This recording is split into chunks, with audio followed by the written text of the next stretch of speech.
Welcome to Kenton Teaches. Enjoy the video. You start by installing Tor browser and verifying its signature so you trust the build.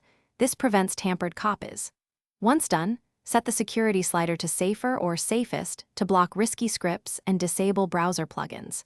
Make sure to avoid signing into personal accounts while searching. If your ISP blocks Tor, configure bridges immediately so you can connect. These first steps protect anonymity while enabling a stable Tor session for searching. You'll search differently on Tor. Prefer privacy-focused engines and onion indexes because they reduce tracking and find hidden services. Use quotes for exact phrases, Boolean operators to combine terms, and cite, or file type, to limit domains or formats. Open results in new tabs so you can close poor links without losing context.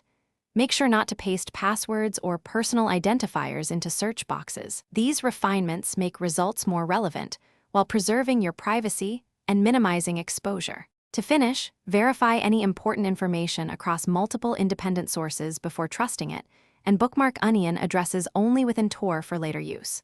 Once done, clear session data or choose new identity to reset cookies and circuits. This prevents linkability between searches.